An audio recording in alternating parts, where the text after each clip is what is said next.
ಸಮಯ ಸರಿಸುಮಾರು 5:30 ಆಗಿತ್ತು. ನನ್ನ ಮನಸ್ಸಲ್ಲಿ ಏನೋ ಇವತ್ತು ಪಾಯಸ ಉಪ್ಪು ಮಾಡುವ ಅಂತ ಆಸೆ ಆಯಿತು. ಹಾಗಾಗಿ ನಾನು ಇವತ್ತು ಪಾಯಸ ಉಪ್ಪು ಮಾಡ್ತಾ ಇದ್ದೀನಿ. ಸೊ ನೋಡೋಣ ಹೇಗೆ ಮಾಡಿದ್ದೀನಿ ಅಂತ.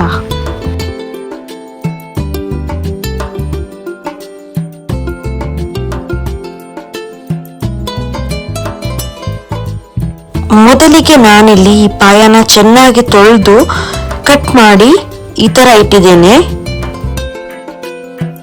ಇದಕ್ಕೆ ನಾನು 2 ಈರುಳ್ಳಿನ ಕಟ್ ಮಾಡಿದ್ದೇನೆ, 2 ಟೊಮೆಟೊ ಹಾಗೂ 4 ಎಸಳು ಬೆಳ್ಳುಳ್ಳಿನ ಕಟ್ ಮಾಡಿದ್ದೇನೆ.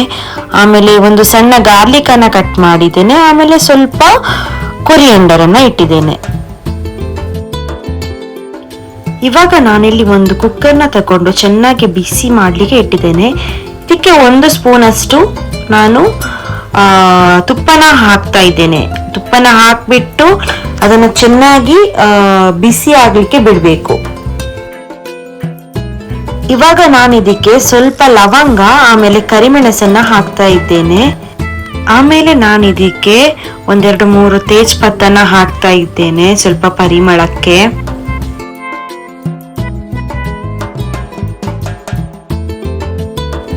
ನಂತರ ನಾನು ಇದಕ್ಕೆ ಸ್ವಲ್ಪ ಧನಿಯಾ, ಸ್ವಲ್ಪ ಜೀರಾ ಹುಡಿ, ಆಮೇಲೆ ಸ್ವಲ್ಪ ಸಿನಮನ್ ಪೌಡರ್ ಅನ್ನ ಹಾಕಿದ್ದೇನೆ. ಮತ್ತೆ ಇದಕ್ಕೆ 1 ಟೀ ಸ್ಪೂನ್ ಫುಲ್ ಕರಿಮೆಣಸಿನ ಹುಡಿ ಹಾಕಿದ್ದೇನೆ. ಇದು ನೀವು ಹಾಕ್ಲೇಬೇಕು, ದಯಮಾಡಿ ಮಿಸ್ ಮಾಡ್ಕೊಳ್ಬೇಡಿ. ಟೇಸ್ಟ್ ಬರುವುದೇ ಕರಿಮೆಣಸಿನ ಹುಡಿಯಿಂದ. ಈಗ ಇದಕ್ಕೆ ಕಟ್ ಮಾಡಿ ಇಟ್ಟಂತಹ ಬೆಳ್ಳುಳ್ಳಿನ ಹಾಕ್ತಾ ಇದ್ದೇನೆ. ಆಮೇಲೆ ಜಿಂಜರ್ ಅನ್ನ ಹಾಕ್ತಾ ಇದ್ದೇನೆ. ಇಷ್ಟೆಲ್ಲ ಹಾಕಿ ಆದ್ಮೇಲೆ ಇದನ್ನ ಚೆನ್ನಾಗಿ ಮಿಕ್ಸ್ ಮಾಡಿ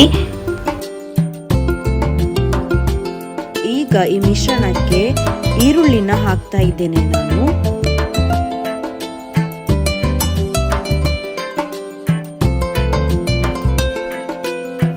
ಈಗ ಇದನ್ನ ಚೆನ್ನಾಗಿ ಮತ್ತೊಂದ್ಸರಿ ಮಿಕ್ಸ್ ಮಾಡಿ ಈರುಳ್ಳಿ ಹಾಕಿದ ಮೇಲೆ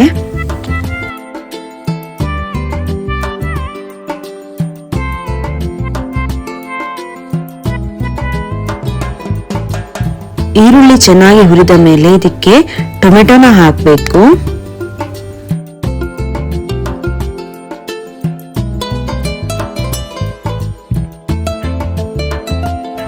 ಟೊಮೆಟೊನ ಹಾಕಿ ಆದ್ಮೇಲೆ ಇದನ್ನ ಚೆನ್ನಾಗಿ ಮಿಕ್ಸ್ ಮಾಡಬೇಕು. ಸ್ವಲ್ಪ ಹೊತ್ತು ಹುರಿಲಿಕ್ಕೆ ಬಿಡಬೇಕು. ಆಮೇಲೆ ಸ್ವಲ್ಪ ಚಿಟಿಕೆಯಷ್ಟು ಉಪ್ಪು ಹಾಕಿದ್ದೇನೆ ನಾನು. ನಿಮ್ಗೆ ಎಷ್ಟು ಬೇಕೋ ಅಷ್ಟು ಉಪ್ಪು ಹಾಕಿ ಮತ್ತೆ ಇದಕ್ಕೆ ಸ್ವಲ್ಪ ಅರಿಶಿನ ಹಾಕಿ ಚೆನ್ನಾಗಿ ಮತ್ತೊಮ್ಮೆ ಮಿಕ್ಸ್ ಮಾಡಿ.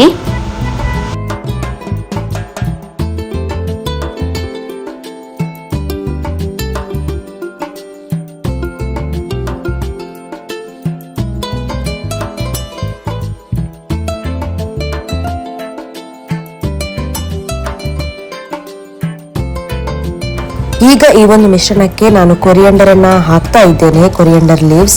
ಯಾಕಂದ್ರೆ ಇದರಿಂದ ಸೂಪ್ ತುಂಬಾ ಟೇಸ್ಟ್ ಆಗಿ ಬರುತ್ತೆ.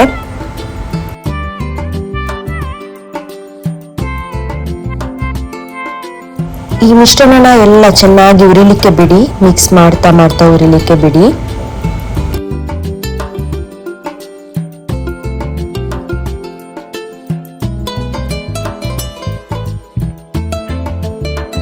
ಇವಾಗ ಸಮಯ ಬಂದಿದೆ, ಒಂದೊಂದೇ ಪಾಯನ ತೆಗೆದು ಈ ಮಿಶ್ರಣಕ್ಕೆ ಹಾಕಿ ನೋಡಿ ಎಷ್ಟು ಚೆನ್ನಾಗಿದೆ ಅಂತ.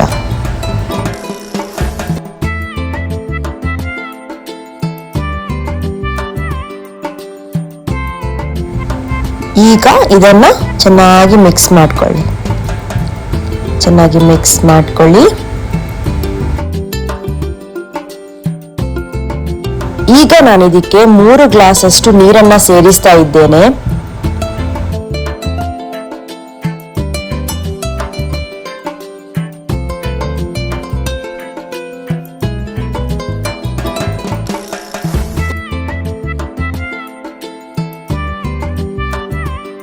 ನೀರೆಲ್ಲ ಹಾಕಿದ್ಮೇಲೆ ಈ ಮಿಶ್ರಣನ ಚೆನ್ನಾಗಿ ಮಿಕ್ಸ್ ಮಾಡ್ಕೊಳ್ಳಿ. ನಿಮಗೆ ಬೇಕಾದ್ರೆ ನೀವು ಮತ್ತೆ ಸ್ವಲ್ಪ ಉಪ್ಪನ್ನ ಹಾಕ್ಬೋದು.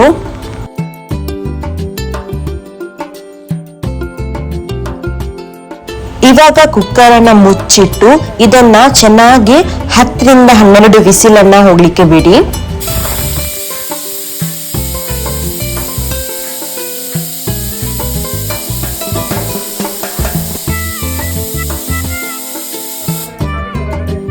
ಈಗ ನಾನು ಇದನ್ನ ಓಪನ್ ಮಾಡ್ತಾ ಇದ್ದೀನಿ. ಸೊ ಸೂಪ್ ಹೇಗಾಗಿದೆ ಅಂತ ನೋಡೋಣ. ನಮ್ಮ ರುಚಿ ರುಚಿಯಾದ ಪಾಯ ಸೂಪ್ ಹೇಗಾಗಿದೆ ನೋಡೋಣ.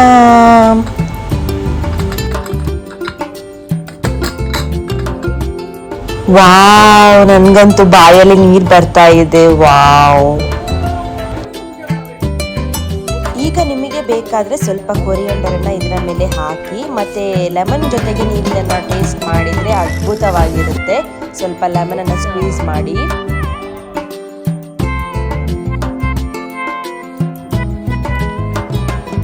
ಮತ್ತೆ ಒಂದು ಕಪ್ ತಗೊಂಡು ಈ ರುಚಿ ರುಚಿಯಾದ ಪಾಯ ಸೂಪನ್ನ ಸರ್ವ್ ಮಾಡಿ ಹಾಗೂ ಟೇಸ್ಟ್ ಮಾಡಿ. ನಿಮ್ಗೆ ಬೇಕಾದ್ರೆ ನಾನು ಮಾಡಿದ ತರ ನೀವು ಟ್ರೈ ಮಾಡಿ ಹಾಗೂ ಹೇಗ್ ಬಂತು ಅಂತ ಕಮೆಂಟ್ಸ್ ಬಾಕ್ಸ್ ಅಲ್ಲಿ ತಿಳಿಸಿ. Thank you.